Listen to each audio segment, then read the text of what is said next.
ಸಾಕಷ್ಟು ಜನದ್ದು ಕಂಪ್ಲೇಂಟು ಸ್ನೇಹಿತರೆ, ಪರಿಹಾರಗಳನ್ನು ಹೇಳೋದಿಲ್ಲ, ನೀವು ವಿಷಯದ ಬಗ್ಗೆ ಮಾತ್ರ ಮಾತಾಡ್ತೀರಾ. ದಯವಿಟ್ಟು ನಿಮಗೆ ರಿಕ್ವೆಸ್ಟ್ ಮಾಡ್ಕೊಳ್ತೀನಿ, ಪರಿಹಾರಗಳು ಏನು ಅನ್ನೋದನ್ನು ಹೇಳಿ ಅಂತ ಕೇಳಿದ್ದಾರೆ. ಸ್ನೇಹಿತರೆ, ಸಾಕಷ್ಟು ವಿಡಿಯೋಗಳು ಮಾಡಿದ್ದೀನಿ. ಪಾಪ ಹೊಸಬ್ರು ನೋಡ್ತಾನೆ ಇರ್ತಾರೆ, ಅಂದರೆ ಸಬ್ಸ್ಕ್ರೈಬ್ ಆಗ್ತಾ ಇರ್ತಾರೆ, ಫಾಲೋವರ್ ಆಗ್ತಾ ಇರ್ತಾರೆ, ಹೊಸ ಯಾರ್ಯಾರಿಗೋ ರೆಕಮೆಂಡ್ ಮಾಡ್ತಾ ಇರ್ತಾರೆ. ಹಂಗಾಗಿ ಅವ್ರಿಗೂ ಏನೇನೋ ಡೌಟ್ಗಳು ಬರ್ತವೆ, ಅದಕ್ಕೆ ಕಾಮೆಂಟ್ ಮಾಡ್ತಾರೆ ಅಥವಾ ವಾಟ್ಸಪ್ಪಲ್ಲಿ ವಾಯ್ಸ್ ಮೆಸೇಜ್ ಕಳಿಸ್ತಾರೆ. ಅಂಥವ್ರಿಗೋಸ್ಕರ ಇನ್ನೊಂದು ಸಲ ಮಾಡ್ತೀನಿ, ಏನು ತೊಂದರೆ ಇಲ್ಲ. ಇವೆಲ್ಲ ಮೂಲವಾದ ವಿಚಾರಗಳು, ಎಷ್ಟೇ ಸಲ ಕೇಳಿದ್ರೂ ಅದು ನಮಗೆ ಮನನ ಆಗೋದಕ್ಕೆ ಅನುಕೂಲ ಮಾಡಿಕೊಡುತ್ತೆ. ಪ್ರಾಕ್ಟೀಸ್ ಮೇಕ್ ಪರ್ಫೆಕ್ಟ್ ಅಂದಂಗೆ ಯಾವುದೇ ವಿಷಯಗಳು ರಿಪೀಟೆಡ್ ಆಗ್ತಾ ಇದ್ದರೆ ಅದು ನಮ್ಮ ಮನಮಸ್ತಿಷ್ಕದಲ್ಲಿ ಜಾಗವನ್ನು ಆವರಿಸ್ಕೊಳ್ತಾರೆ. ಆದ್ದರಿಂದ ಪರಿಹಾರಗಳನ್ನು ಯಾಕೆ ಹೇಳೋದಿಲ್ಲ ಅಂತಂದರೆ, ಒಂದು ಉದಾಹರಣೆ ಮೂಲಕ ಹೇಳ್ತೀನಿ.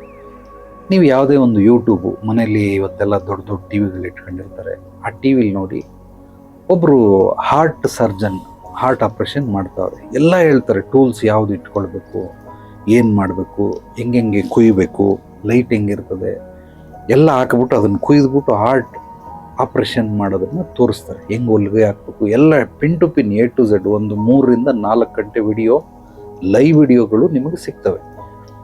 ಇನ್ನೊಂದು ಹಾರ್ಟ್ ಟ್ರಾನ್ಸ್ಪ್ಲಾಂಟ್, ಅಂದರೆ ಅದನ್ನು ಬಿಚ್ಚಿಬಿಟ್ಟು ಇನ್ನೊಂದು ಯಾವುದೋ ಬೇರೆ ಹಾರ್ಟನ್ನು ಹಾಕ್ತಾರೆ. ಅದಕ್ಕೂ ಕೂಡ ಹೆಂಗೆ ಮಾಡೋದು ಅಂತ ಹೇಳ್ಕೊಡ್ತಾರೆ. ಈಗ ನೀವು ಅದೇ ವಿಡಿಯೋವನ್ನು ನೋಡಿ ನಿಮ್ಮ ಮನೇಲಿರೋ ಅಪ್ಪನಿಗೋ ಅಮ್ಮನಿಗೋ ಗಂಡನಿಗೋ ಹೆಂಡತಿಗೋ ಮಕ್ಕಳಿಗೋ ಅಣ್ಣ ತಮ್ಮಂದಿರಿಗೋ ಮಾಡ್ತೀರಾ? ನೀವು ಟೂಲ್ಸ್ ತಗೊಂಬಂದ್ಬಿಟ್ಟು ಎಲ್ಲ ಸಿಗ್ತವೆ ಮಾರ್ಕೆಟಲ್ಲಿ, ರೆಡಿಮೇಡ್ ಮೆಡಿಕಲ್ ಸ್ಟೋರ್ಗೆ ಹೋಗಿ ಅವ್ರು ಎಲ್ಲೆಲ್ಲಿಂದ ತರ್ತಾರೆ, ಎಲ್ಲ ಆನ್ಲೈನಲ್ಲಿ ಸಿಗ್ತದೆ. ಇವತ್ತು ತರಿಸ್ಬಿಟ್ಟು ನೀವೇ ನಿಮ್ಮ ಅಪ್ಪ ಅಮ್ಮನ ಮಲಗಿಸ್ಬಿಟ್ಟು ಬೆಡ್ ಮೇಲೆ ಕೂತ್ಕೊಂಡು ಹಾರ್ಟ್ ಕಟ್ ಮಾಡಿಸ್ಬಿಡ್ತೀರಾ?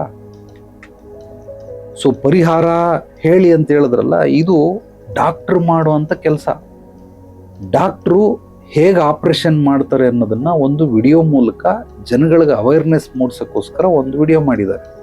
ನೀವು ಆ ವಿಡಿಯೋನ ನೋಡ್ಕೊಂಡು, ನಾನೇ ನಮ್ಮ ಅಪ್ಪ ಅಮ್ಮಂಗೆ ಆಪ್ರೇಷನ್ ಮಾಡ್ಬಿಡ್ತೀನಿ, ನನ್ನ ಹೆಂಡತಿಗೆ ಗಂಡನಿಗೆ ಆಪ್ರೇಷನ್ ಮಾಡ್ಬಿಡ್ತೀನಿ, ಮಕ್ಳಿಗೆ ಆಪ್ರೇಷನ್ ಮಾಡ್ಬಿಡ್ತೀನಿ, ಅಣ್ಣ ತಂಗಿ ಅಪ್ಪ ಯಾರು ಫ್ರೆಂಡ್ಸ್ ಇದ್ರೋ ನಾನೇ ಮಾಡ್ಬಿಡ್ತೀನಿ. ಮಾಡ್ಬಿಡೋಕ್ಕಾಗತ್ತಾ? ಖಂಡಿತವಾಗ್ಲಾಗೋದಿಲ್ಲ. ಹಂಗೇನಾದರೂ ಆಗ್ಬಿಟ್ಟಿದ್ರೆ, ನೋಡ್ಬಿಟ್ಟು ಮಾಡಂಗಿದ್ದಿದ್ರೆ ಅದು ಎಲ್ಲರೂ ಕೂಡ ಭಗವಂತ ಆಗ್ಬಿಡ್ತಾ ಇದ್ರು, ಎಲ್ಲರೂ ಡಾಕ್ಟರ್ ಆಗ್ಬಿಡೋರು. ಆಗೋದಕ್ಕೆ ಸಾಧ್ಯವೇ ಇಲ್ಲ. ಹಂಗಾಗಿ ಜೀವನ ಅನ್ನೋದು ಒಂದು ದೊಡ್ಡ ಕಾಯಿಲೆ ಇದ್ದಂಗೆ. ಆ ಕಾಯಿಲೆ ಬಂದಿದೆ, ಅದನ್ನು ಆಪ್ರೇಷನ್ ಮಾಡೋದಕ್ಕೆ ಹೇಗೆ ಡಾಕ್ಟ್ರು ಹಾರ್ಟ್ ಸರ್ಜನ್ ಮಾಡ್ತಾರೆ, ಅದೇ ತೀರ ನಾನು ಕೂಡ ಕೆಲವೊಂದು ಸಮಸ್ಯೆಗಳನ್ನು ಬಗೆಹರಿಸೋದ್ರಲ್ಲಿ ಎಕ್ಸ್ಪರ್ಟ್ ಸ್ಪೆಷಲಿಸ್ಟ್ ಆಗಿರೋದ್ರಿಂದ ನಾನೇ ಮಾಡಬೇಕೇ ಹೊರತು ನೀವು ಅದನ್ನು ಮಾಡ್ಕೊಳ್ಳೋದಕ್ಕೆ ಸಾಧ್ಯವಿಲ್ಲ. ಹೇಳಿದ್ರೂ ಕೂಡ ಅದು ಎಲ್ರಿಗೂ ಒಂದೇ ರೀತಿ ಆಗೋದಕ್ಕೆ ಸಾಧ್ಯವಿಲ್ಲ. ಒಬ್ಬೊಬ್ಬರ ಜೀವನದಲ್ಲಿ ಒಂದೊಂದು ರೀತಿ ಪರಿಸ್ಥಿತಿ, ಮನಸ್ಥಿತಿ, ವಾತಾವರಣಗಳು ಮನುಷ್ಯನನ್ನು ಆಳುವಂಥ ಶಕ್ತಿಗಳು. ಇದರಲ್ಲಿ ಒಬ್ಬೊಬ್ರದ್ದು ಒಂದೊಂದು ಸ್ಟೋರಿ ಆಗಿರ್ತದೆ ಹೊರತು ಎಲ್ರಿಗೂ ಒಂದೇ ರೀತಿ ಮಾಡೋದಕ್ಕೆ ಸಾಧ್ಯವಿಲ್ಲ. ಅದಕ್ಕೆ ನಾನು ಪರಿಹಾರಗಳನ್ನು ಸೋಷಿಯಲ್ ಮೀಡಿಯಾದಲ್ಲಿ ಹೇಳೋದಿಲ್ಲ. ಕೆಲವೊಂದು ಸಲಹೆ ಸೂಚನೆಗಳನ್ನು ಕೊಡ್ತೀನಿ. ಟಿಪ್ಸ್ ಅಂತಾರೆ, ಅಂದರೆ ಟಿಪ್ಸ್ ಆ್ಯಂಡ್ ಟ್ರಿಕ್ಸ್ ಅಂತಾರೆ. ಒಂದು ಅಲ್ಪ ಸ್ವಲ್ಪ ಸಾಮಾನ್ಯ ಜ್ಞಾನ ಅಂತಾರೆ, ಅಂದರೆ ಜನರಲ್ ನಾಲೆಡ್ಜ್ ಅಂತ ಕರೀತಾರೆ. ಅದನ್ನು ಬೇಕಾದರೆ ಹೇಳ್ಬೋದೇ ಹೊರತು ಮುನ್ನೆಚ್ಚರಿಕೆ ನೀಡಬಹುದು. ಸೊ ಏನು ಮಾಡಬಾರ್ದು, ಏನು ಮಾಡಬೇಕು ಅನ್ನೋದನ್ನು ಸಾಮಾಜಿಕವಾಗಿ ಹೇಳಬಹುದು. ಇಲ್ಲಿ ಯಾವಾಗಲೂ ಮನುಷ್ಯ 3 ರೀತಿ ಬದುಕ್ತಾನೆ: ವೈಯಕ್ತಿಕವಾಗಿ, ಕೌಟುಂಬಿಕವಾಗಿ, ಸಾಮಾಜಿಕವಾಗಿ. ಈಗ ನಾನು ನಿಮಗೆ ಸಾಮಾಜಿಕವಾಗಿ ಹೇಳ್ತಾ ಇದ್ದೀನಿ, ಅಂದರೆ ಇದು ಸೋಷಿಯಲ್ ಮೀಡಿಯಾದಲ್ಲಿ ನನ್ನನ್ನು ನೋಡ್ತಾ ಇದ್ದೀರಾ, ಯೂಟ್ಯೂಬು, ಫೇಸ್ಬುಕ್ಕು, ಇನ್ಸ್ಟಾಗ್ರಾಮು, ಯಾವುದೋ ಒಂದು ಸೋಷಿಯಲ್ ಮೀಡಿಯಾದಲ್ಲಿ ನೋಡ್ತಾ ಇದ್ದೀರಾ. ಇದು ಸಮಾಜ. ಸಾಮಾಜಿಕವಾಗಿ ಕೆಲವೊಂದು ಹೇಳಿಕೆಗಳನ್ನು, ಕೆಲವೊಂದು ಸಲಹೆ ಸೂಚನೆಗಳನ್ನು, ಕೆಲವೊಂದು ಇನ್ಸ್ಟ್ರಕ್ಷನನ್ನು ನಾವು ಕೊಡಬಹುದೇ ಹೊರತು ವೈಯಕ್ತಿಕವಾಗಿ ಬೇರೆ ಇರ್ತವೆ, ಸೊ ಕೌಟುಂಬಿಕವಾಗೇ ಬೇರೆ ಇರ್ತವೆ. ನೀವು ಪರಿಹಾರಗಳನ್ನು ಕೊಡಿ ಅಂದರೆ ನಾನು ಸಾಮಾಜಿಕವಾಗಿ ಏನು ಪರಿಹಾರಗಳನ್ನು ಕೊಡಬೇಕು ಅದನ್ನು ಮಾತ್ರ ಕೊಡ್ತೀನಿ ಹೊರತು ಕೌಟುಂಬಿಕವಾಗಿ ನಾನು ಪರಿಹಾರಗಳನ್ನು ಸೋಷಿಯಲ್ ಮೀಡಿಯಾದಲ್ಲಿ ಕೊಡೋಕ್ಕಾಗೋದಿಲ್ಲ.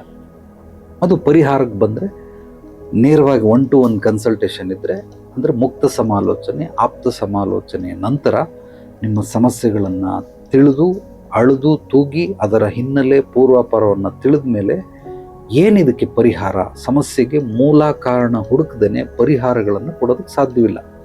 ಹೇಗೆ ನೀವು ಆಸ್ಪತ್ರೆಗೆ ಹೋದರೆ ಡಾಕ್ಟ್ರು ಡಯಾಗ್ನೋಸ್ಟ್ ಮಾಡ್ತಾರೆ, X ray, scanning, urine checkup, blood checkup, ಒಂದು 108 ಥರ ಚೆಕಪ್ಗಳಿರ್ತವೆ. ಆ ಚೆಕಪ್ಗಳೆಲ್ಲ ಮಾಡಿಸ್ಕೊಂಡು ಬಂದಮೇಲೆ ನೋಡ್ತಾರೆ ಫಸ್ಟು ಏನು ಪ್ಲಸ್ ಇದೆ, ಏನು ಮೈನಸ್ ಇದೆ, ಯಾವ ಹಂತದಲ್ಲಿದೆ, ಫಸ್ಟ್ ಸ್ಟೇಜಾ, ಸೆಕೆಂಡ್ ಸ್ಟೇಜಾ, ಥರ್ಡ್ ಸ್ಟೇಜಾ, ಫೋರ್ತ್ ಸ್ಟೇಜಾ. ಫಸ್ಟ್ ಸ್ಟೇಜ್, ಸೆಕೆಂಡ್ ಸ್ಟೇಜ್ ಆಗಿದ್ದರೆ ಅವರು ಟ್ರೀಟ್ಮೆಂಟ್ ಶುರು ಮಾಡ್ತಾರೆ.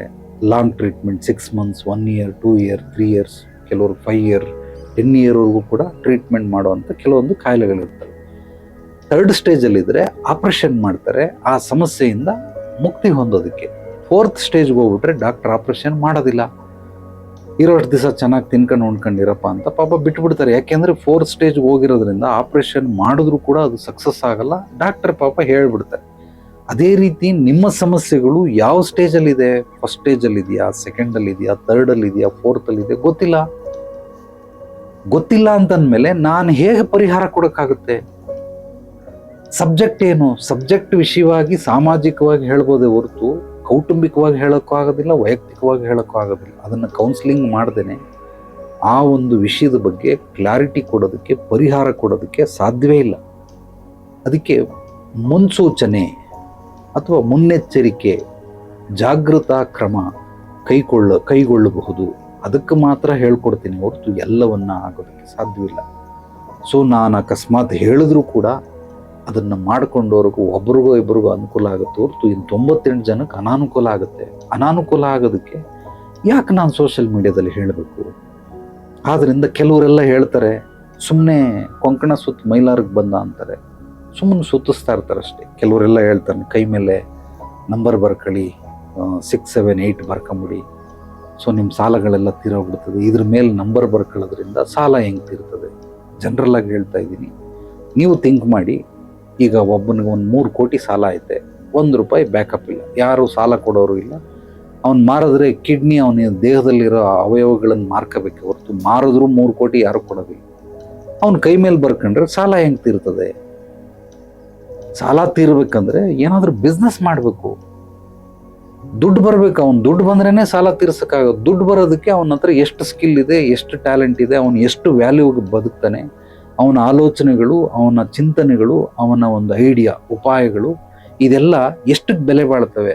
ಅದ್ರ ಮೇಲೆ ಅವನಿಗೆ ದುಡ್ಡು ಬಂದರೆ ಸಾಲ ತೀರಿಸ್ತೇನೆ ಹೊರತು ಕೈ ಮೇಲೆ ನಂಬರ್ ಬರ್ಕೊಳ್ಳೋದ್ರಿಂದ ಜನ್ಮಕ್ಕೂ ಅವ್ನು ಸಾಲ ತೀರ್ಸೋಕ್ಕಾಗೋದಿಲ್ಲ. ಇವೆಲ್ಲ ಕುಚೇಷ್ಟೆಗಳು ಮಾಡುವಂಥ ಕೆಲಸ. ಕೈ ಮೇಲೆ ನಂಬರ್ ಬರ್ಕೊಳ್ಳಿ, ಹಿಂಗಿಡ್ಕೊಳ್ಳಿ, ಹಂಗಿಡ್ಕೊಳ್ಳಿ, ಅದು ಮಾಡಿ ಇದು ಮಾಡಿ, ಇವೆಲ್ಲ ಏನೂ ನಿಮಗೆ 1 ರೂಪಾಯಷ್ಟು ಉಪಯೋಗಕ್ಕೆ ಬರೋದಿಲ್ಲ. ಲಾಜಿಕ್ಕೇ ಇಲ್ಲ ಅದರಲ್ಲಿ. ಆದ್ದರಿಂದ ಮೂಲವಾಗಿ ಏನು ಮಾಡಬೇಕು ಅದನ್ನು ನಾವು ಮಾಡೋದನ್ನು ಬಿಟ್ಟು ಬೇರೆಲ್ಲ ನಾವು ಮಾಡ್ತಾ ಕೂತ್ಕೊಂಡ್ರೆ ಖಂಡಿತವಾಗಲಿಲ್ಲ. ನನ್ನ ಅನುಭವಗಳನ್ನು ನಿಮ್ಮೊಂದಿಗೆ ಹಂಚ್ಕೊಳ್ಬೇಕಾದ್ರೆ ಮನುಷ್ಯ ಏನು ಮಾಡಬೇಕು ಅದನ್ನು ಮಾಡೋದಿಲ್ಲ, ಮಾಡದೇ ಇರೋದನ್ನೆಲ್ಲ ಮಾಡ್ತಾ ಇರ್ತಾನೆ ಇಡೀ ಜೀವನ. ಎಲ್ಲಿ ಸಮಯ ಕೊಡಬೇಕು ಅಲ್ಲಿ ಕೊಡೋದಿಲ್ಲ, ಕೊಡಬಾರದ ಕಡೆ ಎಲ್ಲ ಸಮಯ ಕೊಡ್ತಾ ಇರ್ತಾನೆ. ಎಲ್ಲಿ ಖರ್ಚು ಮಾಡಬೇಕು ಅಲ್ಲಿ ಖರ್ಚು ಮಾಡೋದಿಲ್ಲ, ಖರ್ಚು ಮಾಡದೇ ಇರೋ ಕಡೆ ಎಲ್ಲ ಖರ್ಚು ಮಾಡ್ತಾ ಇರ್ತಾನೆ. ಹಿಂಗೆ ಮಾಡಿ ಮಾಡಿ ಮಾಡಿ ಮಾಡಿ ಜೀವನದಲ್ಲಿ 6 ಕೇರಲ್ಲ 3 ಕಿಳಿಯಲ್ಲ, ಇದೇ ಜೀವನ ಆಗ್ಬಿಟ್ಟಿರ್ತದೆ. ಏನು ಮಾಡಬಾರ್ದು, ಏನು ಮಾಡಬೇಕು, ಹೇಗೆ ಮಾಡಬೇಕು ಅನ್ನೋ ಈ ತ್ರಿಶಕ್ತಿಗಳು ಮನುಷ್ಯನಿಗೆ ಗೊತ್ತಿಲ್ಲದಿರೋದ್ರಿಂದ ಹುಚ್ಚು ಕುದುರೆ ಥರ, ಕಾಡು ಕುದುರೆ ಥರ ಇಷ್ಟ ಬಂದ ದಿಕ್ಕಲ್ಲಿ ಅವನಿಗೆ ದಿಕ್ಕಾಪಾಲಾಗಿ ಸಾಕ್ತಾ ಇರ್ತಾನೆ. ಗುತ್ತು ಗುರಿನೇ ಇಲ್ಲ. ಏನು ಮಾಡಬೇಕು, ಏನು ಮಾಡಬಾರ್ದು, ಹೇಗೆ ಮಾಡಬೇಕು ಗೊತ್ತಿಲ್ಲದಿರೋದ್ರಿಂದ ಮನುಷ್ಯ ಪಾಪ ಜೀವನ ಎಲ್ಲ ಬರೀ ಹಿಂಗೆ ಪಲ್ಟಿ ಹೊಡಿತಾ ಇರ್ತಾನೆ ಹೊರತು ಅವನಿಗೆ ಯಾವುದು ಸಿಗೋದಿಲ್ಲ. ಇಂಥ ಪಲ್ಟಿ ಹೊಡೆಯೋರಿಗೆ ನಾನು ಕರೆಯೋವಂಥ ಹೆಸರು ದೊಂಬರಾಟ ಆಡೋರು ಅಂತ ಕರೀತೀವಿ. ದೊಂಬರಾಟ ಆಡೋರು ಏನು ಮಾಡ್ತಾರೆ, ಅವ್ರು ಗಂಟು ಮೂಟೆ ಎಲ್ಲ ಎತ್ಕೋತಾರೆ, ಎಲ್ಲ ಒಂದು ಕಡೆ ಸರ್ಕಲಲ್ಲಿ ಹೋಗ್ತಾರೆ, ಹಿಂಗೆ 2 ಕಡ್ಡಿಗಳು ಹಾಕ್ತಾರೆ, ಮುಂದ್ಗಡೆ ಒಂದು ಹಗ್ಗ ಕಟ್ತಾರೆ, ಸೈಕಲ್ ಮೇಲೆ ಒಂದು ದೊಡ್ಡದೊಂದು ಕೋಲ್ ಹಿಡ್ಕೊಂಡು ರಿಮ್ಮಲ್ಲಿ, ಖಾಲಿ ರಿಮ್ಮಲ್ಲಿ ಹಿಂಗೆ ಆಡ್ಕೊಂಡು ಬರ್ತಾರೆ. ಎಲ್ಲರ ಹತ್ರನೂ ಭಿಕ್ಷೆ ಬಿಡ್ತಾರೆ. ಅವರು 1 ರೂಪಾಯಿ, 5 ರೂಪಾಯಿ, 10 ರೂಪಾಯಿ ಯಾರು ಹಾಕ್ತಾರೆ. ಒಂದು 2 ಗಂಟೆ ಆದಮೇಲೆ ಎತ್ಕೊಂಡು ಸ್ವಲ್ಪ ಊಟ ಗೀಟ ಮಾಡ್ಕೊಂಡು ಇನ್ನೊಂದು ಸರ್ಕಲ್ಗೆ ಹೋಗ್ತಾರೆ. ಇದು ದೊಂಬರಾಟ. ದೊಂಬರಾಟ ಆಡೋದ್ರಿಂದ ಎಷ್ಟು ಸಿಗ್ತದೆ ನಿಮಗೆ? ಡೈಲಿ ಒಂದು 500 ಸಿಗ್ಬೋದು, 1000 ಸಿಗ್ಬೋದು, 3-4 ಜನ ಇರ್ತಾರೆ, ಒಂದು 5000 ಸಿಗ್ಬೋದು. ಈ ಜೀವನ ಎಲ್ಲ ಹಿಂಗೆ ಮಾಡ್ಕೊಂಡಿದ್ರೆ ಉದ್ಧಾರ ಆಗೋದು ಯಾವಾಗ? ಸೊ ಆದ್ದರಿಂದ ಖಂಡಿತವಾಗ್ಲೂ ಇದನ್ನೆಲ್ಲ ನೀವು ಮಾಡುವಂಥ ಅವಶ್ಯಕತೆ ಇಲ್ಲ. ಮೊದಲಿಗೆ ಏನನ್ನ ಮಾಡಿದ್ರೆ ನನ್ನ ಜೀವನ ಅಭಿವೃದ್ಧಿ ಸಮೃದ್ಧಿ ಆಗುತ್ತೆ, ಏನನ್ನ ಮಾಡದೇ ಇದ್ರೆ ನನ್ನ ಜೀವನ ಅಭಿವೃದ್ಧಿ ಸಮೃದ್ಧಿ ಆಗುತ್ತೆ, ಹೇಗೆ ಮಾಡಿದ್ರೆ ನನ್ನ ಜೀವನ ಅಭಿವೃದ್ಧಿ ಸಮೃದ್ಧಿ ಆಗುತ್ತೆ, ಈ ಕಡೆ ಗಮನ ಕೊಡಬೇಕೆ ಹೊರತು ಇದನ್ನು ಬಿಟ್ಟು ಬೇರೆ ಯಾವುದು ಮಾಡಬೇಡಿ. ನಿಮಗೆ ಗೊತ್ತಿಲ್ಲ ಅಂತಂದರೆ ನೇರವಾಗಿ ಬಂದು ಭೇಟಿ ಮಾಡಿ. ಎಂಥದ್ದೇ ಸಮಸ್ಯೆಗಳಿದ್ದರೂ ನಿಮ್ಮ ಹಿನ್ನೆಲೆ ಪೂರ್ವಾಪರಗಳನ್ನು ತಿಳಿದು, ಅಂದರೆ ಮುಕ್ತ ಸಮಾಲೋಚನೆ, ಆಪ್ತ ಸಮಾಲೋಚನೆ ನಂತರ. So Subodhini spiritual divine healing centre. So ಇಲ್ಲಿ ನಿಮಗೆ ಕೌನ್ಸ್ಲಿಂಗ್ ಮಾಡೋದ್ರ ಮೂಲಕ, ಹೀಲಿಂಗ್ ಮಾಡೋದ್ರ ಮೂಲಕ, ಹಿಪ್ನೋಥೆರಪಿ ಮಾಡೋದ್ರ ಮೂಲಕ ನಿಮ್ಮ ಸಮಸ್ಯೆಗಳಿಗೆ ಮೂಲ ಕಾರಣ ಕಂಡಿಡಿದು ಸಮಸ್ಯೆಗೆ ಪರಿಹಾರ, ಮಾರ್ಗದರ್ಶನ, ಸ್ಪಷ್ಟತೆಯನ್ನು ಕೂಡ ಕೊಡಲಾಗುತ್ತೆ. ನೇರವಾಗಿ ಬಂದು ಭೇಟಿ ಮಾಡಿ. ನಿಮ್ಮ ಎಂಥದ್ದೇ ಸಮಸ್ಯೆಗಳಿರಲಿ, ಖಂಡಿತವಾಗ್ಲೂ ಖಚಿತವಾದ ಪರಿಹಾರಗಳು ನಿಮಗೆ ಸಿಗುತ್ತೆ. ಎಲ್ರಿಗೂ ಒಳ್ಳೆಯದಾಗಲಿ. ನಾಳೆ ಮತ್ತೆ ಭೇಟಿಯಾಗೋಣ. ಮತ್ತಷ್ಟು ಸತ್ತುಭರಿತ ವಿಚಾರಗಳೊಂದಿಗೆ ಎಲ್ಲರೊಳಗಡಗಿರುವ ಭಗವಂತನಿಗೆ ನನ್ನ ಭಕ್ತಿಪೂರ್ವ ಪ್ರಣಾಮಗಳು. ಸರ್ವೇ ಜನೋ ಸುಖಿನೋ ಭವಂತು. ಶುಭರಾತ್ರಿ.